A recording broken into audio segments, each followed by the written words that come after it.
Welcome at the IDFC Pavilion for today's late afternoon event on the double crisis of biodiversity and climate. So we are at the COP26, which obviously is the climate conference, and you might wonder why we are addressing two big say, global ecological crisis at the same time. So we are going to talk about the biodiversity crisis and the climate crisis in one go.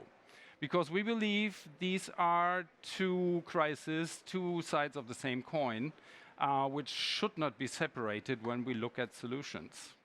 I'm hosting this session, I'm moderating it, and my name is Peter Hilligis. I'm working with KfW Development Bank. And we have some very interesting guests today joining me on the panel for this discussion, which will take us into the realm of biodiversity and climate. So, Barbara Schnell, can you come up to me, to the panel? Barbara is also working with KfW. She is the director of the sector policy department in KfW, and she's been with the bank for a long time in various functions, and now 3 years in this role as the sector policy director. And then Gilles, may you also like to join us? Gilles Kleitz is with the French development agency, AFD. And if you want to, please, you come here, I go here on the side, so that you should be in the focus. Yeah. Gilles has been working with the AFD for a long time, and I believe 30 years in green topics. Okay. Is that so? Do we get in? Yeah, okay. so it's mostly biodiversity, or it's other green topics as well? Biodiversity mostly. Biodiversity. Yeah. So if I see it correctly here now, since 2018, so rather the same time as Barbara, you've been heading the division for biodiversity and natural resources. That's right. Or they call it Department of Ecological Transitions and Natural Resources. Maybe you can explain to us what that means. So Jill has worked in natural resource management for 30 years, as I mentioned, in many projects. And interestingly, I found that he was a director of the Amazonian Park of Guyana between 2014 and 2018, which I believe is quite, must have been a highlight in your career. So we're going to talk about this double crisis. We're going to talk about one possible solution that we would like to show to you today. It's the Legacy Landscapes Fund. And we will have 2 other people joining us later for this. But before we dive into the Legacy Landscapes Fund, let's talk more in general about the role of development banks, of development finance. Let's talk about the double crisis of biodiversity and climate change. And let's see what we believe could be solutions to that. So Barbara, maybe my first question is going to you. We all know there are big funding gaps. Yeah, in climate, we talk about the $100 billion climate finance goal globally. In biodiversity, I believe we don't have such a funding goal yet. Might be an issue for Kunming next year. What do you think about that funding gap, and what should we do about it?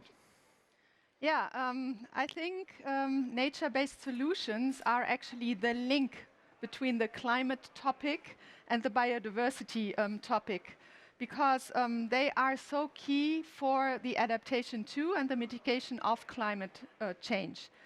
And let me just exemplify that by two examples. In order to safeguard coastal areas, it is much better to actually protect mangroves than build a dike.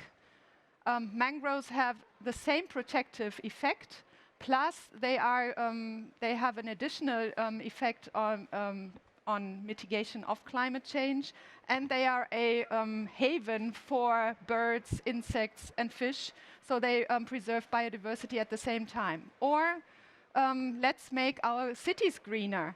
Let's have more parks, let's have vertical gardens. That has a positive effect on the microclimate of these cities, and therefore it reduces the pain people have with heat waves and reduces the need for air conditioning.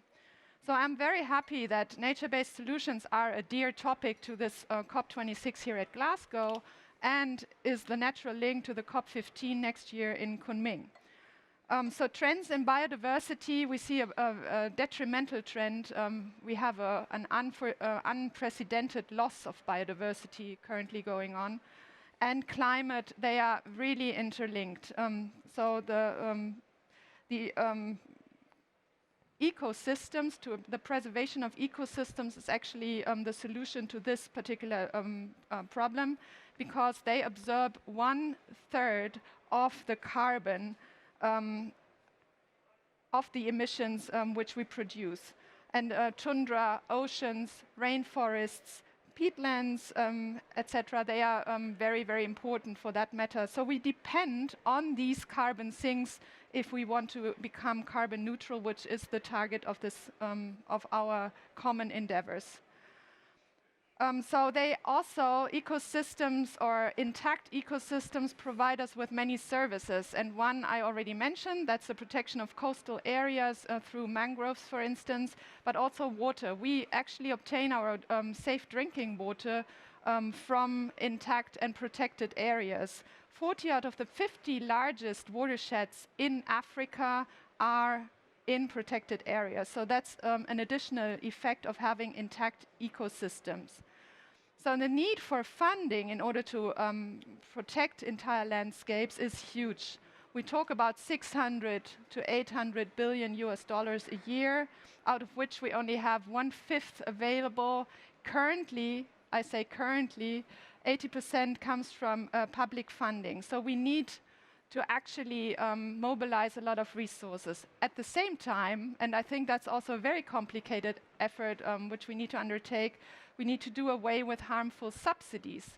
Because, for instance, in agriculture, there's so many public funds are spent on actually processes, on things which are very, very harmful to biodiversity. So those funds need to be redirected into nature-based solutions, and in agriculture there's lots of them. So KfW is one of the biggest funders of biodiversity. We have a portfolio of 3 billion euros spread across 300 projects in 40 countries. We protect 740 national and regional areas, and 100 marine protected areas are part of these 740. And that sums up to 1.8 million square kilometers. And I believe that's approximately the size of Sweden, just to give you a feel. And we are engaged in REDD+ activities, plus we have a portfolio also in agroecology, because we believe that, as many other people believe, that loss of biodiversity has many different causes. So how can we address this funding need? And it will be huge if Kunming next year will actually specify the target of having 30% of the Earth's surface under protection by the year 2030, the 30 by 30 goal. We need to increase funding, and we need to have the right funding instruments. And later on, we will actually get to know one. And biodiversity funding needs to tap on climate funding, which is actually available, or seems to be available in greater abundance, by focusing on nature-based solutions. And we need to combine, get the private sector in, and we had discussions before this meeting, and I think this time the private sector, the philanthropists are ready, and they made pretty big announcements. We will hear more about that. So they might push the public sector this time around. Okay, so we're waiting to be pushed. And thank you, Barbara. Gilles, I think you can probably subscribe to many of the things that Barbara has been saying. So from your AFD perspective and your ecological transition role, what do you make of this double crisis, the funding gap, and the way we need to move forward?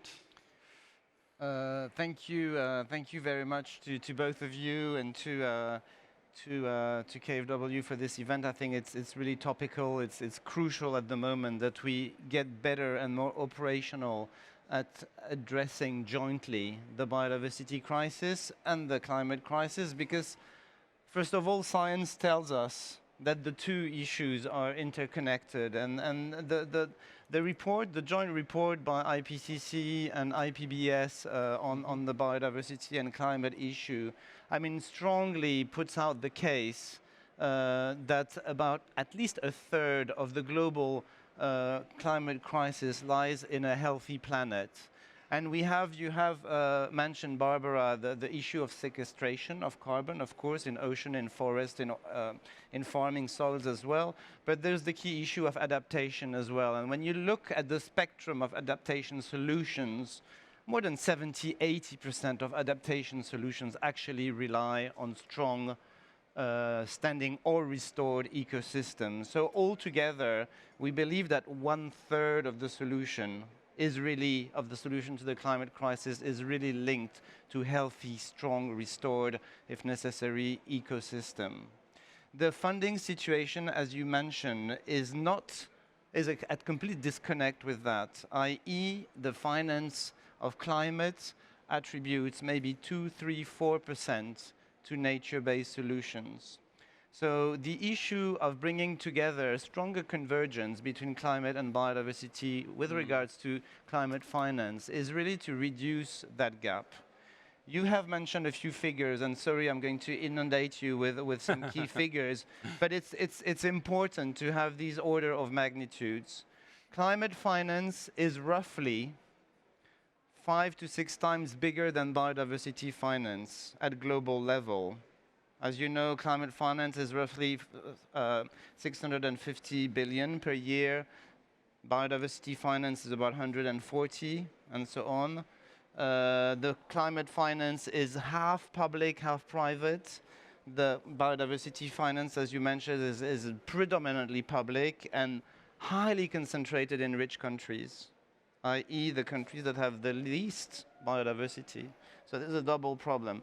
So bringing together the two is, in a way, trying to really pull upward biodiversity finance and saying that we need to increase the space for biodiversity in climate finance is really to ensure that, climate finance thought as really aiming at both co-benefits, biodiversity and climate, really pulls the whole finance up. This is absolutely key at the moment, and I do believe that nature-based solutions have the potential to do that, not just in forestry and sustainable use of ecosystem, but as well in green cities, in watershed management, in coastal protection, in a lot of sectors.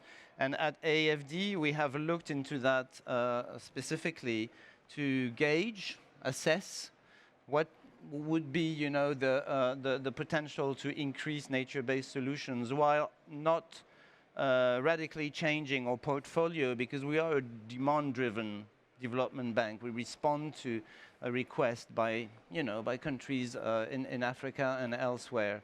And basically, we thought it was actually quite reasonable to target 1/3 of all our climate finance, i.e. 5 billion per year, to be nature positive, i.e. to be produced by projects that have explicit biodiversity objectives, not necessarily the main ones, like a green city, like a wastewater treatment plan, but that have explicit objective on biodiversity. And at the moment, we started, when we fixed that goal, we were at 14%. We're now at 25%. We're getting there. And this has been possible especially through consolidation of conservation funding per se. It's been possible by increase in agroecology. It's been possible by increase in water management using ecological solutions. It's been possible by increasing projects in green cities.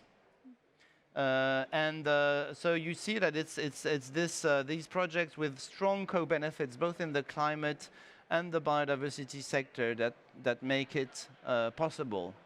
And I think for an agency like AFD, which is pretty representative of this difference between climate finance and biodiversity finance, a factor of 4 or 5 or 6 even, bringing the two together is really as well beyond the science, beyond all the co-benefits that we can reach, is as well a tactical move to increase biodiversity finance, because we are unfortunately not, I think, financing enough basically nature-based solutions and conservation at all. So this is the practical way we look at it at AFD, and we are advocating in general with colleagues, at KfW and in other public development banks, a stronger convergence politically on the two issues, and as well developing operational methods to account for this convergence, to favor nature-based solutions, to identify key areas where these co-benefits, and not forgetting social co-benefits as well, can be the strongest, so that with every public euro that we spend, we produce as much co-benefits as possible, both in the climate, the biodiversity, and the social sectors. And this is absolutely key when public money is scarce, and it will always be. So we'll talk about the sort of complementarity role of different sources of funding. Philanthropy, public, private, is key to finance, we think, inclusive, green, biodiversity-rich, and carbon-strong territories. And I think that's one of the key subjects of our discussion. Absolutely, fantastic, Gilles. Actually, your information or your arguments, they trigger this feeling in me that we have a convergence of agendas on different levels. So we happen to have this coincidence of COP15 biodiversity and COP26 climate. That's probably really a coincidence. And so we are having the discussions under the Biodiversity Convention on a new system of objectives and targets 2030. So that's an opportunity. Of course, we know here we are sitting at COP26 and we know what are the topics that are being discussed in the climate sphere. So that's a convergence. So you mentioned IPCC and IPBES's work. So on the scientific side, something is happening. And maybe if you want to enlighten us a little bit of what you think are the most important, say, developments in that sphere. Yeah, and then we have programs or activities like the one we're going to discuss now, or going to present now, the Legacy Landscapes Fund, which is then actually addressing this on the micro level or on a program level in terms of a concrete activity. But maybe, Gilles, if you want to give us just a word about the scientific side, I think that could be enriching. Science is quite adamant about the quantity of carbon that is stocked in ecosystems. Barbara mentioned it. I think it's very important to better qualify and quantify the climatic role of ecosystems. As you know, the land use compartment in NDCs and in the climate sector has been the parent pauvre, as we say in French, the poor parent, basically, of the history of really making strong political choices in NDCs, because it's more complex to quantify, and because actually making a political decision at national level to protect this quantity of forest, or these types of agricultural soils, or these sea grasses, it is more difficult for states, because it means that you are putting aside a piece of land, that you're doing strong. So it's been, in general, a small part of NDCs. And I think the science is telling us that there's no reason for that anymore, and that we can now really more fully appreciate the stocks of carbon, the flux of carbon in ecosystems. Yeah. And I think it's true, obviously, in the forestry sector. It's true, obviously, in the agricultural soil sector. You know all about the 4,000 theory that basically adding just a little bit of organic matter in all the agricultural soils of the world would actually solve a huge percentage of the climate crisis. And this is just about farming techniques. This is just about ensuring that residues of cultures are put back in the soil rather than burned, for example, etc. So it's quite simple gesture multiplied by tens and tens and tens of millions of times by all the small farmers that constitute about 80% of the world agricultural production. So solutions in the ecosystem are very strong, and the science is getting more and more precise about that. Right. That's one point I want to make, so I encourage you to read this report if you haven't. And then on projects, I think, going down on choosing and focusing on the projects that allow these co-benefits. I mean, for us, obviously, there is the consolidation of forestry and the sustainable use of forest is quite key. Congo Basin, Amazon, and so on. And there is, a strong coalition of donors that actually announced big figures in the billions early during this COP, which is great news. I think the ocean, science tells us that the ocean has absorbed more than 90% of the excess heat that has been produced by the rising CO2 in the atmosphere. 90%. The ocean, even more so than nature in general, is the solution to the climate crisis. It's the big buffer that we rely on. So protecting the right functioning of ocean is key. And an ocean is not a dead body of water. It works with plankton, with fish stocks, with currents, and so on. Protecting this is key. We do that how? For example, by ensuring that 20–30% of the oceans are protected to keep stocks of fish and so on. We do that by ensuring that maritime activity is not polluting and respects and so on. We do that as well by ensuring that fish stocks are manageably sustained, etc. So these are areas that have so many co-benefits that they, I think, should be a focus on our public bank activities when we're looking for co-benefits. Water is absolutely key, and when you look at the financial risks that are associated with the degradation of ecosystem, the first ecosystem services that's come out, we've done that for all private assets managed in France. 14,000 billion euros managed by private assets and so on. And we have tried to link them, to their dependency on ecosystem services. And 40% of them rely on a steady flux of water throughout the year, throughout watersheds, throughout rivers. If this starts failing, it means that all the assets are not able to reimburse basically and pay their rates.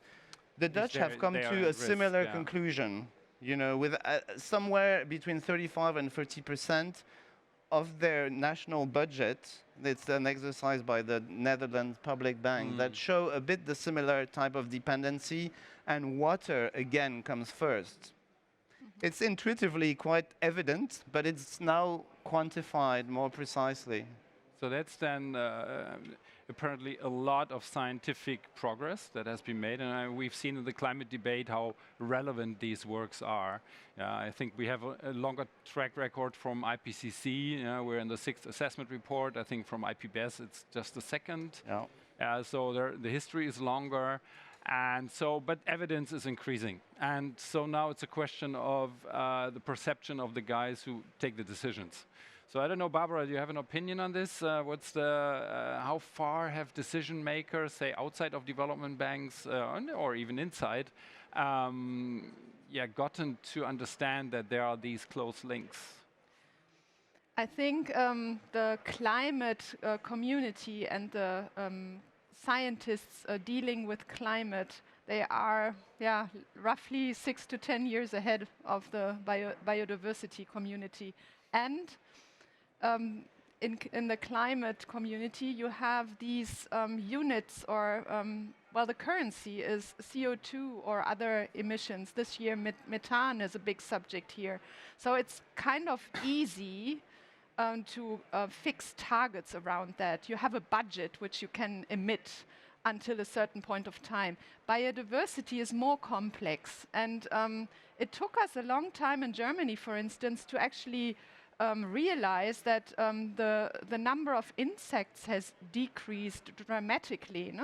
It took us a long time, and by now I'm really wondering why. And I think this is just an example. The biodiversity connections are much more complex, and we need to do a little bit of more scientific work in order to enable political decision makers to come up with targets. By now, it's a target of protecting a certain percentage of the surface of the Earth by a certain point of time. That's also quite easy, but I guess it doesn't really suffice in order to actually tackle the problem, because it also generates other questions of social implications for the people living in these areas, and those are questions which are rightfully asked. So we need to make more progress in order to enable political decision makers to have a basis for decision making. Right.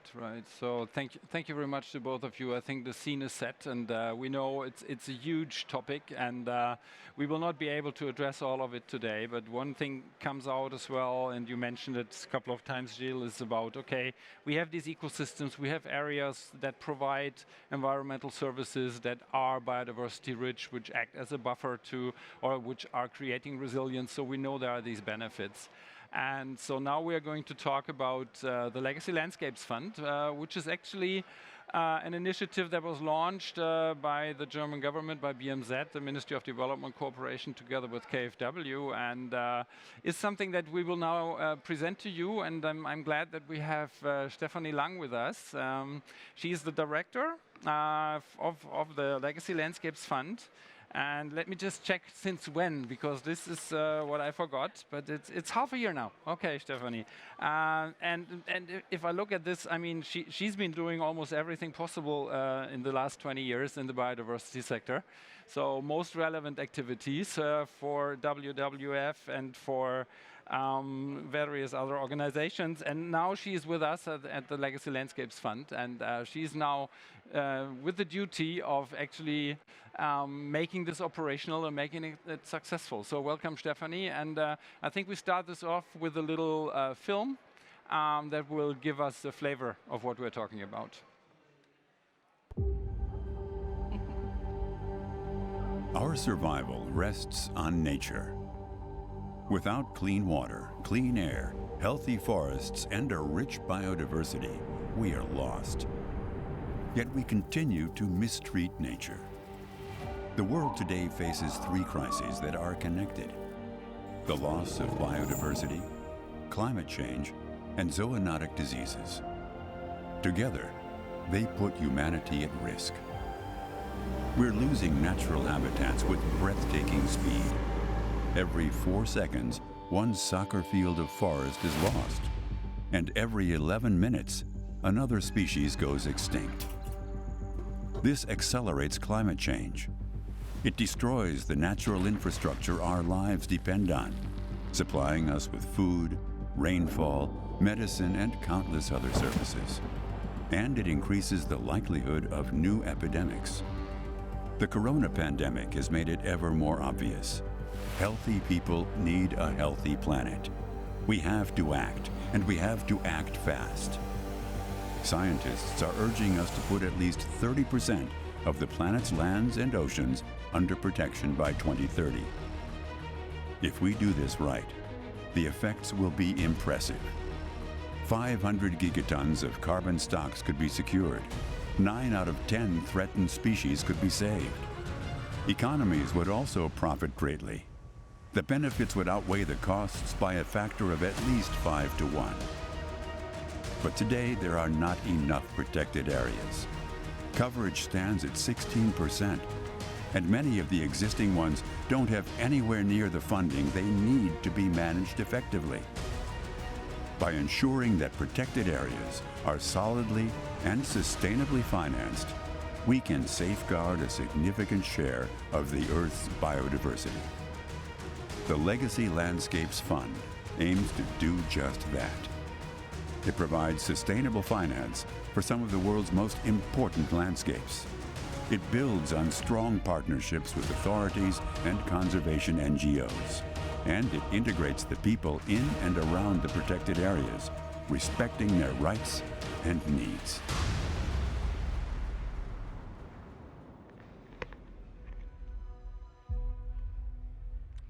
Wow, and thank you for that nice film, because it now gives some pictures to what Jill was explaining. about all these double and triple benefits of protected areas. And I mean, protected areas is nothing new, but and we've done a lot in protected areas over the past, but now we are taking the next step. And so I'm looking forward to your presentation of the Legacy Landscapes Fund to tell us what's new in protected areas and financing. Well, thank you. First of all, thank you very much for giving me this opportunity to present. Thank you for being here. And thank you for this nice introduction. And you set the scene, basically, Gilles, Barbara. We have a double crisis. We have also another crisis. I mean, health is there. Poverty is there. We have soil destruction. We have water crisis. We can name so many crises, and they're all interconnected. And when you try to break it all down, where are the solutions? Also, where are the cornerstone of these crises? You often come to place-based conservation, or what we now call nature-based solutions. And I think that when we talk about nature-based solutions, we have heard this in this conference a lot. Nature-based solutions is protection, is sustainable management, and is restoration of habitats, be it seagrass beds, be it tropical forests, be it grasslands, be it peatlands. Because all of those store incredible amounts of carbon. But when we look at it from an economic point of view, protection is the cheapest to save nature-based solutions. Protection is cheaper than restoration, and protection is cheaper than sustainable management. But even protection costs a lot of money, and this is where the Legacy Landscapes Fund comes in, because we might have a lot of protected areas at the moment, but some of those protected areas is what we call paper parks. They are borders drawn on a map. Nobody really respects those borders, and the ecosystem that they are supporting is not functioning anymore. And this is because lack of funding. And it's often not that lack of funding that would create a spectacular picture or a spectacular activity like bringing new species into a protected area, transporting a rhino upside down with a helicopter. Those are pictures that are creating a lot of momentum and that are creating also lots of funding spur. But what is missing in protected area is the long-term covering of the recurrent costs. The things that are not so spectacular, but that things that keep the lights on, that things that keep the guardians of the protected areas, the eco-guards, fed and paid, that keep the infrastructure of a protected area functioning, and that keep the business plan of the protected area at least financed. And this is where the Legacy Landscapes Fund come in. We have to stop looking at protected areas as project. There is no stop and go for protected areas. One project ends, the other project comes in. We need to look at those things in a long-term, programmatic way. And as we have heard already, the funding gap is immense. At the moment, we have only 19% of all the global funding for biodiversity goes into those protected areas that are in the global south, where we actually have the biggest biodiversity, where we actually have the most important ecosystem services, not only locally, but globally. So I just wanted to talk a little bit more about the fund. This is a fund that has been initiated by German BMZ with a lot of thinking power of many international people, with IUCN, with a lot of philanthropists. We will hear later about what the philanthropic role in this funding is. We have talked to AFD, we have talked to a lot of NGOs together, and they have come up with this solution that is a long-term funding instrument. Here you can see the governance of this fund. It has a supervisory board, which is also mixed, private sector funding, public sector funding, German funding, but also international funding. Then we have various donors, so it's a partnership approach of international philanthropic donors, of potential corporate donors, and of public sector donors. Because we all hear about this, everybody has to come together because the funding is not enough. Here we are already grouping these different donors together. The fund will be implemented in partnership as well. We are working with experienced NGOs that are already having ongoing trusted partnerships with NGOs on the ground, with community-based organizations, with local people, with indigenous organizations, but obviously also with the National Ministry of Environment or Protected Areas, and with the Protected Areas authorities that are managing the site. And then we are having this team, which is a very small team, which is called the Legacy Landscapes Fund team. We are trying to bring this all together in Legacy Landscapes partnerships that fund protected areas for 15 years and beyond. So the funding model is that we are blending finance. So we are giving 10 million of the Legacy Landscapes Fund reserves, and the implementing NGOs are coming with private sector philanthropic support. They are bringing the 5 million. So we're together having a basic pot of 15 million US dollars, and the protected areas, the landscape sites that we are funding, entering a 15-year contract, and they get 1 million each year. So this 10 million from us, 5 million from the private sector, is altogether securing 1 million US dollar per year support for the Legacy Landscapes Fund, for a Legacy Landscape site for 15 years. This is basically, at the moment, what we call the first model, which is the sustainability model, which is right now what we are doing for the first 7 pilot sites. We are trying to have sustainability over 15 years because this gives us the chance to build more funding resources. Maybe RED Plus is coming in, maybe the public sector is bringing more funding to the table, maybe tourism levy can be distributed more equally so that the protected area can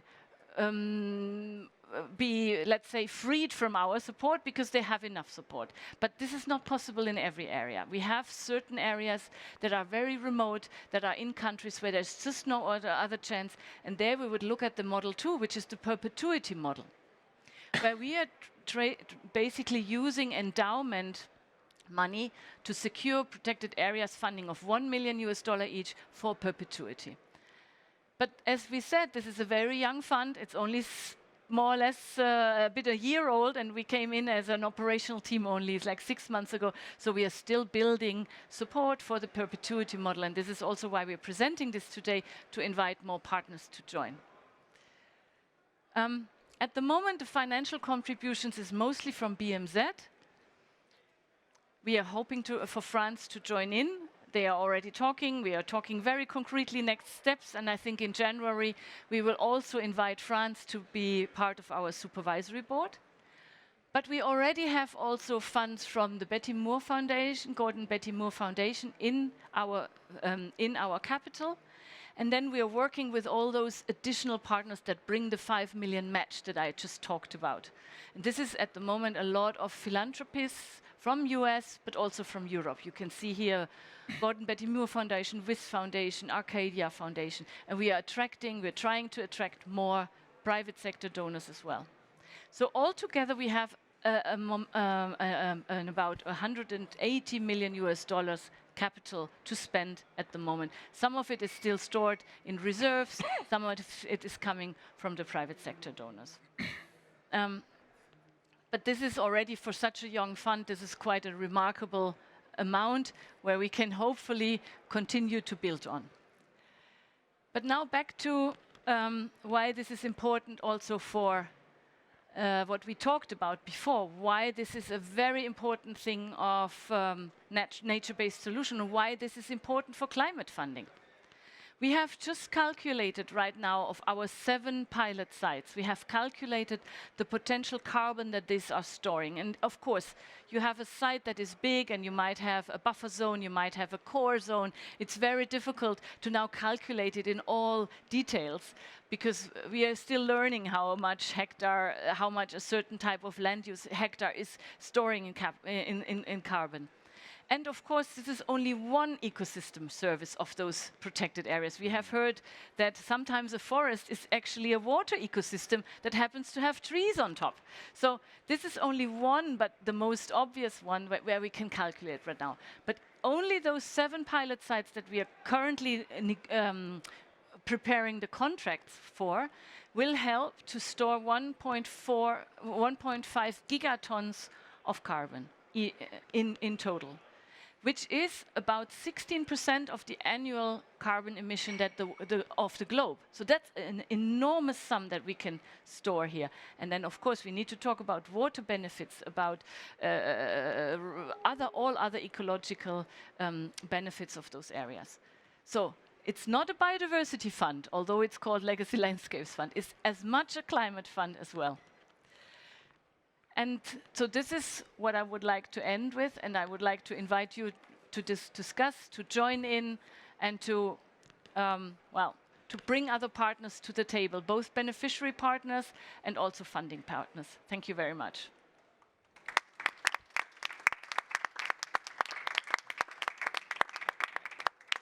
So excellent, Stephanie. You want to stay with us, I guess, on the panel, please, so that we can continue the discussion. So to me, you've created a vehicle to actually collect funds from very different sources and deploy it systematically along certain promotional criteria to legacy landscapes that have multiple benefits. Is that a summary? Yes. Yes, okay, great. So now we have Eileen Lee joining us. She, as we were already hearing, is from the Gordon and Betty Moore Foundation. She's actually one of the few board members that already are there on the board. I don't know how often the board has met yet, so... yeah, every 2 months we meet. Every 2 months, so you've already done 3... well, a lot more, actually, yeah. Okay, so it's quite an active board. Very nice. So, ramp up phase. So Eileen, it's great to have you here, and so you are representing the philanthropy side of funding. And so, what attracts a philanthropist to this fund? I mean, what makes it different from other opportunities? Yeah, I think, well, first of all, I have to say, I feel like we should congratulate ourselves for the fact that we don't have to start by explaining why we're talking about a nature and biodiversity fund at the climate COP, right? I think everybody's made such a clear case for why it is important, and that's certainly one of the things that attracts us to this. I was also really glad, Gilles, to hear you talk about adaptation, because I actually think that might be the piece that we don't quite talk enough about, right? You mentioned the kind of 70 to 80% of adaptation relying on natural systems. Oh, you'll hear me better if I take this off. And I think the other piece, though, that we sometimes don't wrestle with is the reality is if we could turn off emissions today, like we controlled the spigot, we're going to be dealing with a lot of impacts in the decades to come. I don't say that to diminish the importance of pursuing mitigation. It's just the opposite. I think it's one of the reasons we need to move so aggressively. And I don't say it to be pessimistic about mitigation, but it's a reality. And the reality is that the most vulnerable communities will be the hardest hit if we're not anchoring the landscapes that they depend on. And really, I think what is compelling about legacy landscapes, every one of those sites that Stephanie identified, the protected area is really almost the reserve, right, that anchors a living landscape around it that both people and other species depend on, and it's very important. I think from a philanthropic standpoint, the reason that I think philanthropy needs to be involved is if you think about the whole host of nature-based solutions that we're talking about, protection is the one where we really don't have that many alternative revenue sources right now, right? We're starting to talk about carbon markets for things that are threatened, but the problem is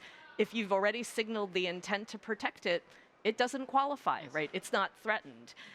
We have models for restoration, but we really don't have that for protected areas. And if we're trying to scale up ambition coming out of Glasgow and on the road to Kunming, I find it really troubling if we can't find revenue sources and bridge towards developing those revenue sources that will be able to sustain these places. I think where philanthropy, I think, really benefits from the public-private partnership aspects of this is, in many ways, if I think about the projects, for example, that were developed in this first wave, philanthropy really had the opportunity over a number of years to invest in the capacity on the ground, build up these projects to the point where they would be investable and ready. And then by partnering with the public funds, we're able to, first of all, get to scale faster, right, with that match to really push at the level that is needed. And then I think importantly, certainly from our perspective as a donor, the partnership with governments that have a different government-to-government relationship with these countries is also essential, because at some level this is about transforming governance as much as anything, right? And I think that piece is really critical as well. Okay, so I think I just vacate the seat so that you can also sit on the panel. Okay, or we can pull up a chair. No, Yeah. Should we just? Okay. Why don't I move a chair? That might work. Oh, we do it this That's way. okay. All right. So no. Wait, I'm Sorry? we move a little bit here. Yeah. No, we're good. Okay, so now this is the complete panel. No more other people to invite, but we have a nice audience here, so you are also asked to chip in. We might have a mobile microphone somewhere, so if any questions come up from your side, already pretty quick. But before I get to you, let me first have another round here on the panel, so that we can get the full picture. So now, of course, Gilles, Barbara, you know already about the Legacy Landscapes Fund, so it's no surprise to you what was presented. So what do you think is now the next step? I mean, what needs to happen? So we were listening about, okay, initial funders, philanthropists, some governments, AFD is on the verge of funding, but we also heard about the ambitious goal, of getting to $1 billion, of funding, that can then be used for 30 landscapes, not 3 or 7. So who are you looking at? Who are your prime suspects? Well, I think the prime suspects are the capacity of both public actors and private actors to finance conservation. We have the chance of having a new data, more objective, on how much it costs to preserve a third of the planet. The Waldron report, a scientist with a team in Cambridge and so on, published an estimation of what it would cost to protect a third of the planet. Protecting is not excluding people. Protecting is preserving productive ecosystems that provide livelihoods to people, that provide a home to 10 million species and not just humans, and that provide essential ecosystem services to humanity. And the cost is only 160 to 170 billion US dollar per year. Imagine, if you compare this to the global GDP of humanity, 80 trillion, this is like paying less than 1%, as a sort of lease to inhabiting on Earth. It's nothing. It's so small. Yet we are only paying about 1/10 of this at the moment. Not 1/10, 2.2% only 1/3 of that. So indeed, we need to increase the total amount. And the first culprits, the two, let's not point fingers. Public sector, yes, indeed. On average, public budgets are about 0.1% of public budgets are used to actually ensure, our living house is maintained in good order, i.e. 1.1% of public budget is paid to conserve biodiversity. And this is like in France, in Germany, in the United States, and so on, in the better endowed sort of public budget. If you go to southern countries, usually it's 10 times less than that, proportionally. So there is a major problem there. And I think we need to collectively ensure that a major push is done in public budgets. And Kunming should really help us to do that. It should help us to boost public budgets for biodiversity everywhere, but especially in the south, because this is essential and we won't achieve anything if we don't do that. Then the second culprit is the private sector. Biodiversity and climate are the biggest ever market failure in human history. It is. You know, we've been producing so much wealth without paying back the planet. It's true for the atmosphere, it's true for ecosystems. So there is as well a major issue of ensuring that every point of GDP that we produce everywhere on this planet pays at least 1%, 1.5%, 2%, it depends where we are, back to the planet. It's not more complex than that, actually, when you think about it. And this is true for all value chains, it's true for all sectors in the economy, and so on. This can be done through taxes, you know, in certain types of political system, or it can be done through philanthropies or through other systems, it doesn't matter. But there is a common shared responsibility. So I think the Legacy Landscape Fund comes at the right moment, because nature loves a long time. And human societies are fickle, they're capricious, they change very rapidly at a pace that's completely disconnected with the pace of ecosystems. So we need to build institutions that ensure long commitments. And I think that's why the Legacy Landscape Fund is so interesting, because it does finally provide a vehicle where you can invest for 15 years, 20 years, or even in perpetuity. That's one first, I think, horizon.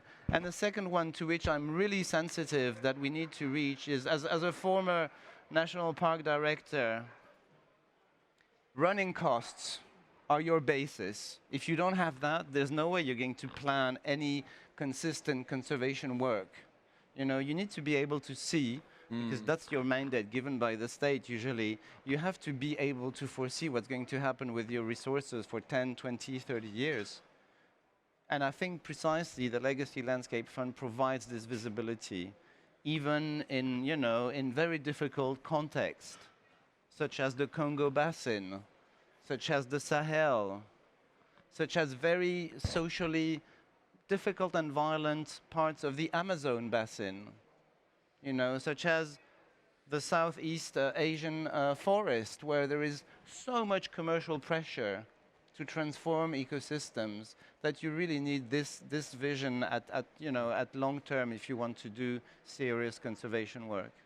So these two things, pushing up public and private commitment to conservation to reach the 160 billion per year, as you know, sound expertise is now telling us we need, and at the same time ensuring that the 30% of protection, you know, really secures running costs, you know, for the long term. I think are two key stepping stones that we need to make sure that we achieve, you know, in the coming years. So in a way, Legacy Landscapes Fund is already a preparation for the new biodiversity goal of 30% in 2030. Yeah, which is good. Yeah, but actually, when you were starting to talk, and then I had the impression that you are now going to suggest a legacy landscapes tax at UN level. Yeah, which is then going to resolve all the financing issues. So, Barbara, do you think there's going to be such a legacy landscapes tax, or is it other sources? Actually, I think this the signaling effect, the potential signaling effect of this joint effort. Should be very, very attractive for other European donors. I mean, it's so much of the EU Green Deal is in this, as well as, I mean, also the goal of putting a lot more funding in adaptation to climate change is also something which fits this very well.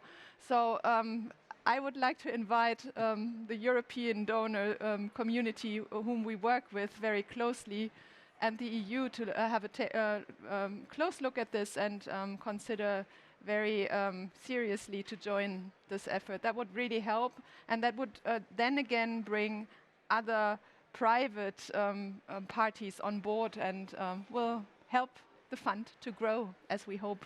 Yeah, absolutely. So I think probably the fund will have to show some performance. Yeah?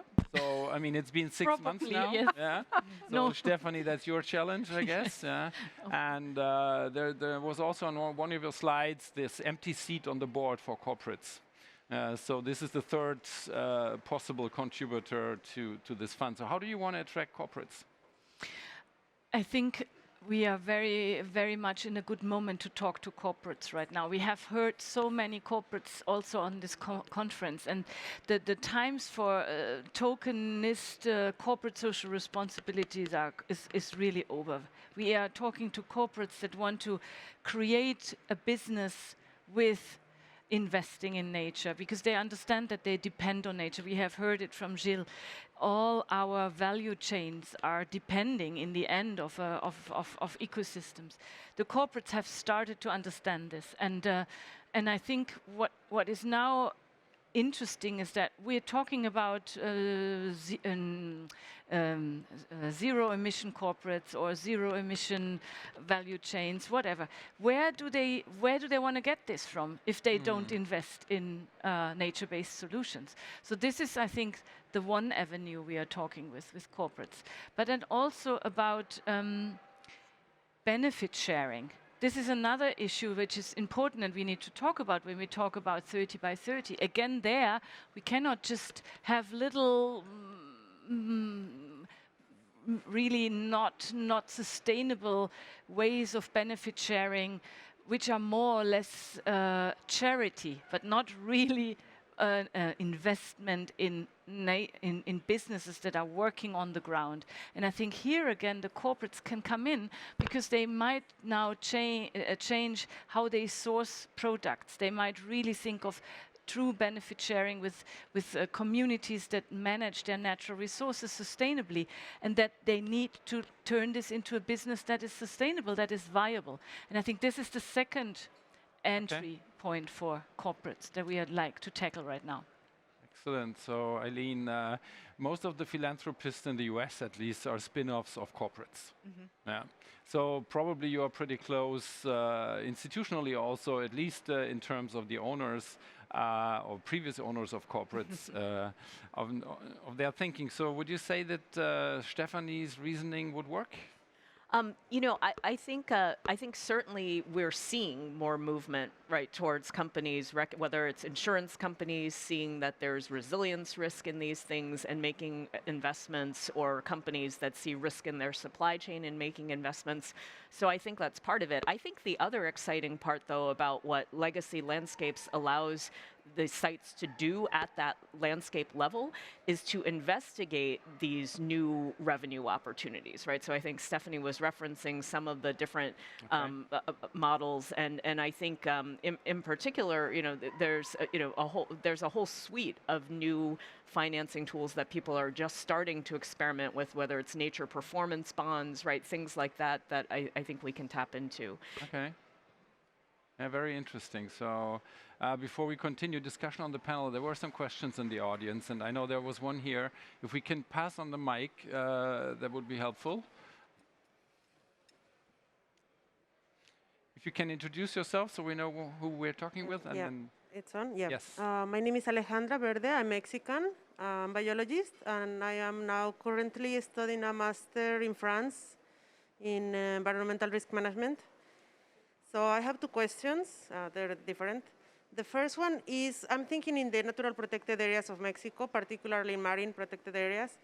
So how, Stephanie mentioned that to apply for the first mechanism, an NGO can apply if they already have a 5 million donor, a philanthropist, and then you provide the other 10 million. But if it's like national area of the sea, and it's a protected area, I think NGOs doesn't have like jurisdiction to say something in that place. So how can we get the philanthropist to invest in that area?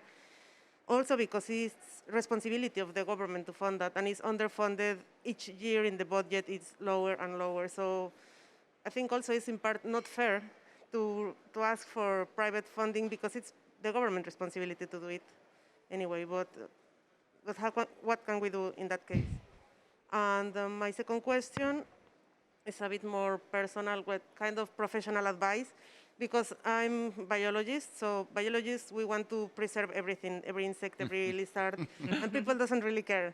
Then I decided to study the master in environmental risk because I realized that changing the speech, talking about people, we are in danger. If we take out this forest in the mountain, your house will flood, so let's keep the mountain here, and that may work even better.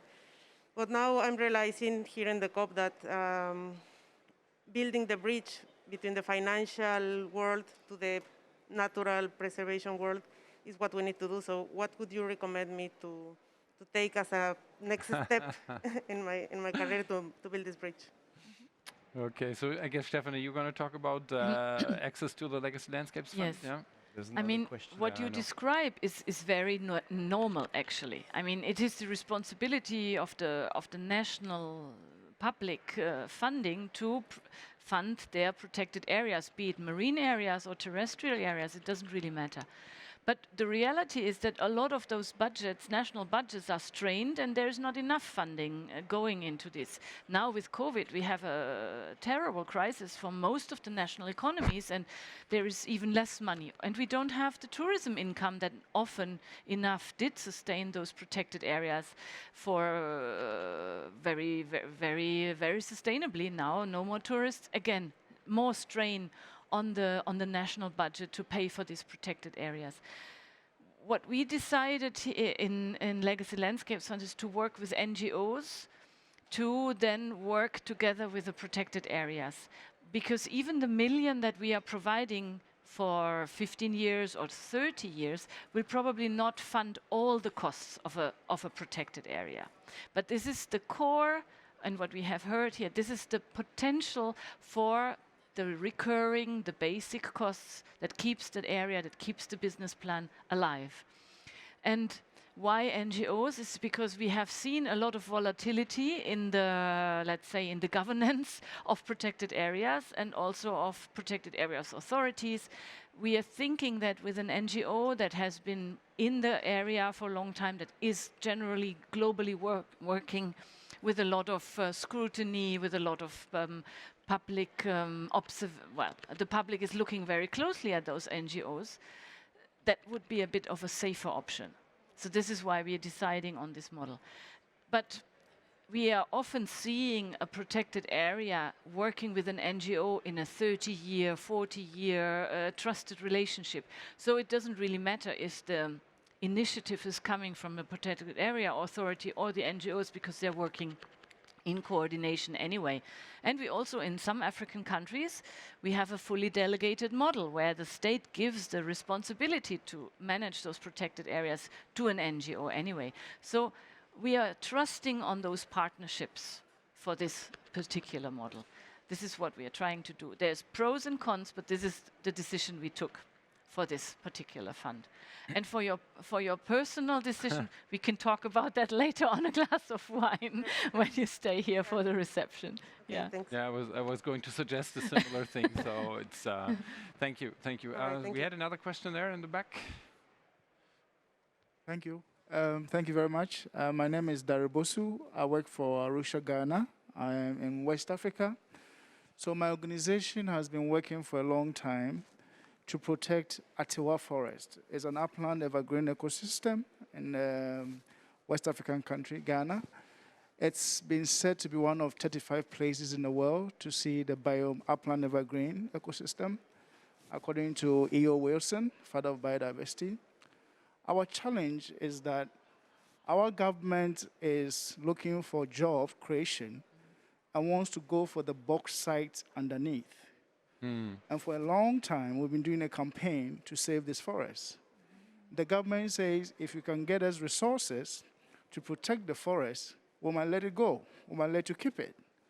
And I'm asking, how do we get the legacy fund, landscape fund, to be interested in a place like this? What does it take for a landscape to be attractive to you to get support? I'm really keen on that. So I will appreciate any feedback you can give. Thank you.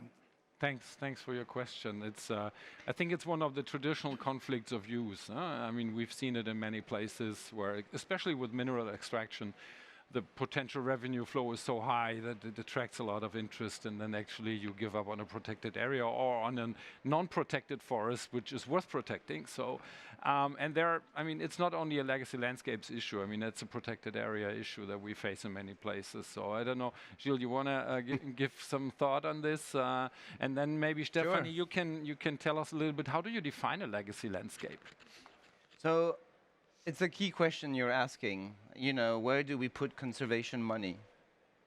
It's a huge problem. You know, there's not enough money and a big biodiversity crisis.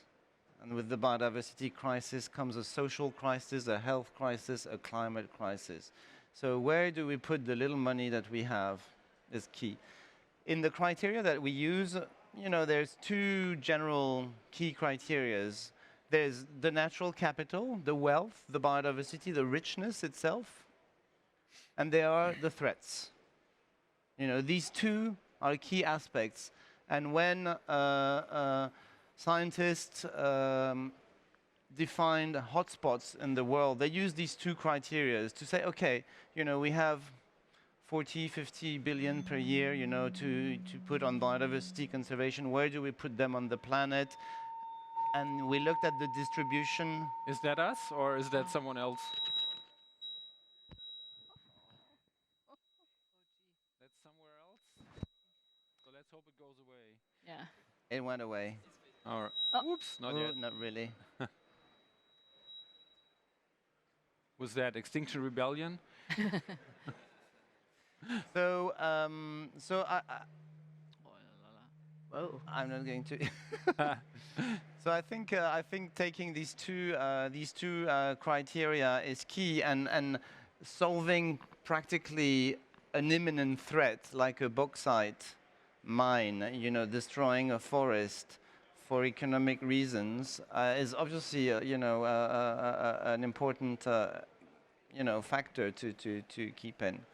Are the other factors to decide that this is the priority site, you know, strong enough to decide that an instrument like Legacy Landscape Fund will invest is a key question.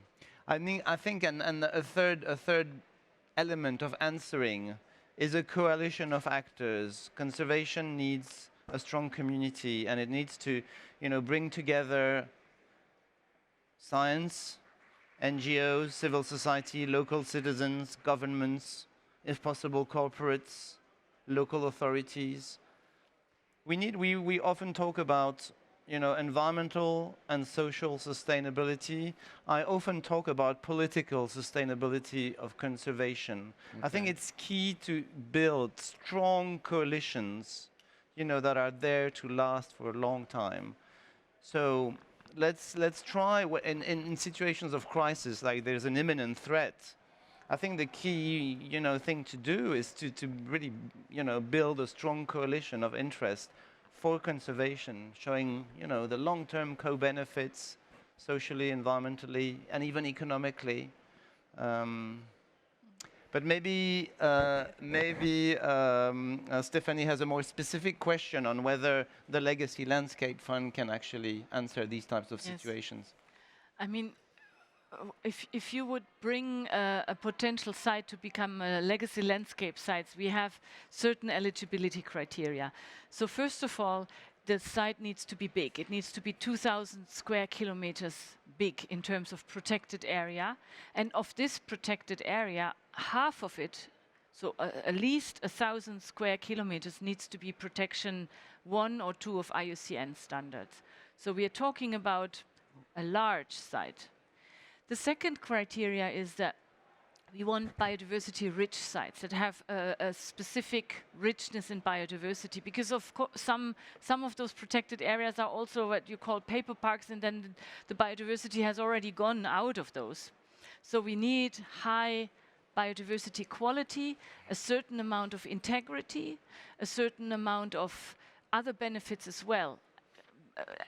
How much carbon will be stored? How much other benefits can we see in that site? Which is what we heard from before. The 1 million we would like to invest is not only preserving biodiversity, but also generating other benefits. The third criteria is that we have an NGO that is able to implement the project in a trusted relationship with the authorities that are working on the ground. And we need the support of the authorities. We need a letter of intent. We need a letter of a memorandum of understanding. We need a certain ownership of the national level, of the political level, and of the site level. The other criteria is that we need high levels of human rights issues and social and environmental standards in the implementation of this protection, because we can't create sites without people's support and without benefits for the local people. And we're seeing it with the discussion of 30 by 30. 30 by 30 will not work if we don't take the people as guardians of biodiversity, as wardens of land use as well. So this needs to be established as well. And then we also need a sustainable quality of the impact that is done with the implementation. So we need the adherence of a scrutiny of financial management, but we also need to adhere to impact indicators. So this we will check regularly, and we have a set of impact indicators that everybody is adhering to. So this is basically the eligibility criteria for coming up with a potential site.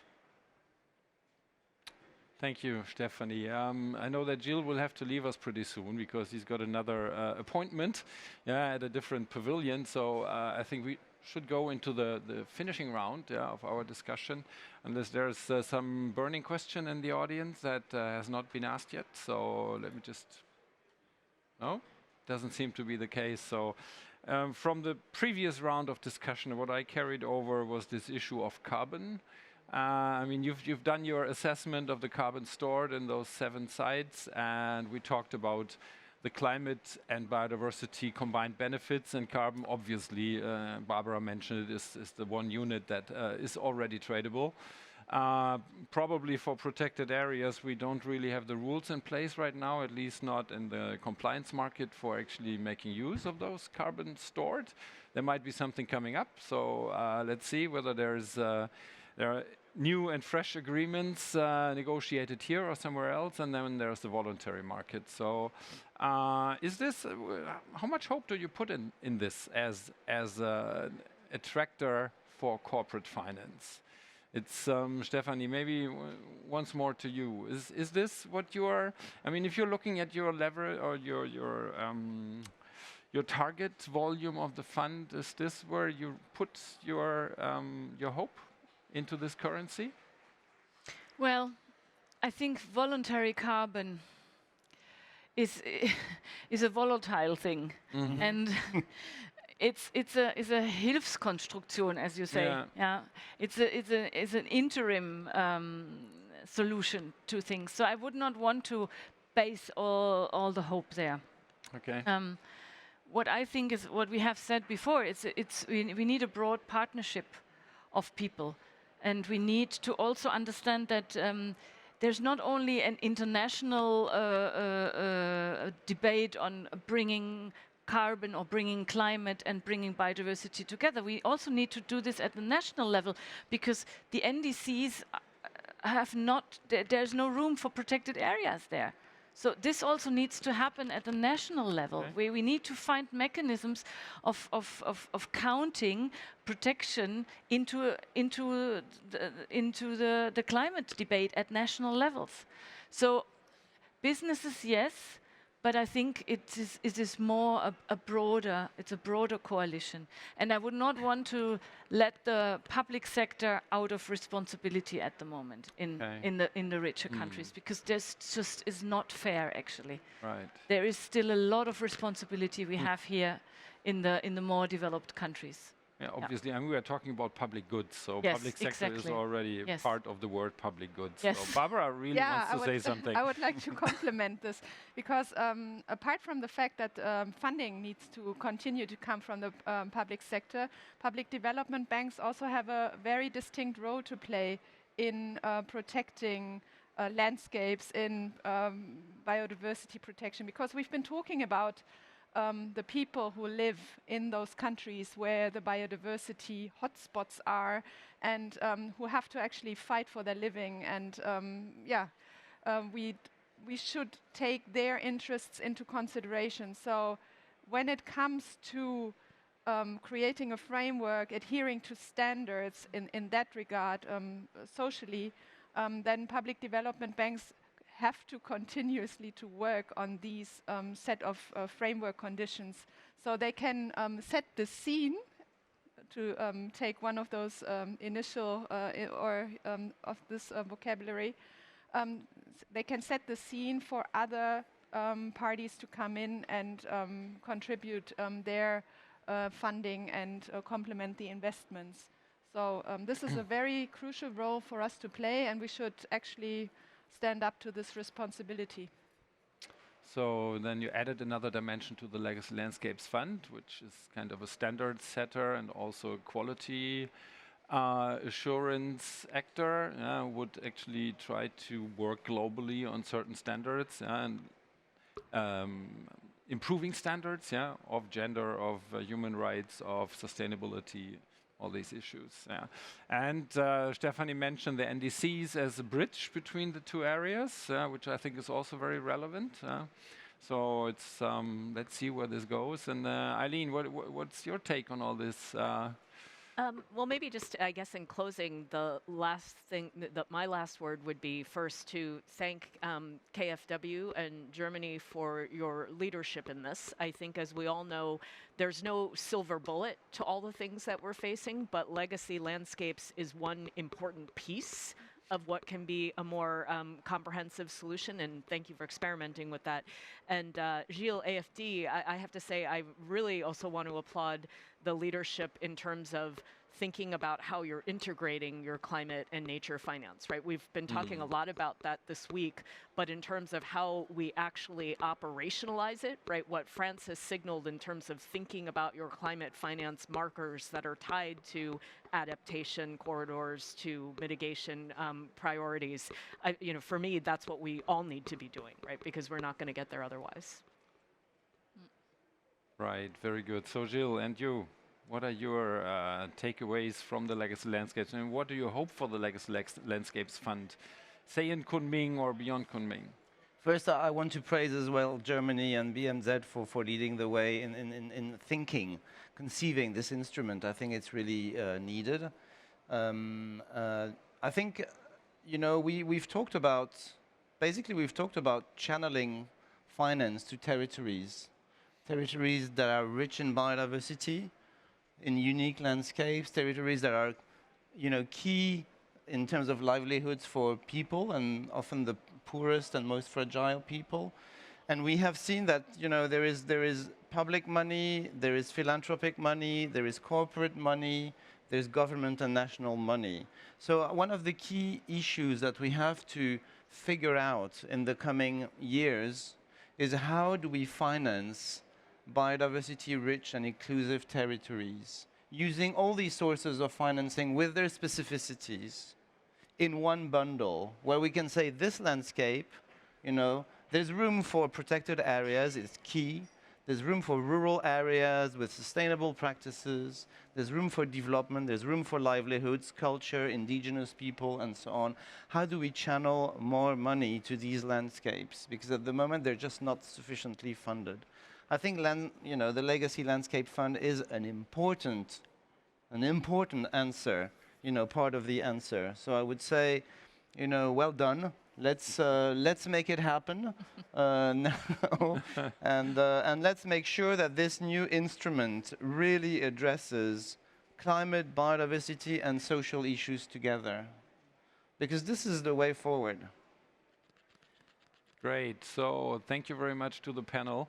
I think we've built many bridges now between climate and biodiversity and social, as added by Gilles just now. And we learned, I think, a good deal about a vehicle that has been created, that is there, that is active, the Legacy Landscapes Fund, that is ready to actually go out there and protect a lot of square kilometers of biodiversity-rich and carbon-rich and climate benefit-rich areas in the world. So thank you very much also to all of you for listening in and for attending and for some good questions. We will now head over to the bar and have a little bit of a sip of drinks and some snacks, and so we can continue discussing over there. Thank you very much.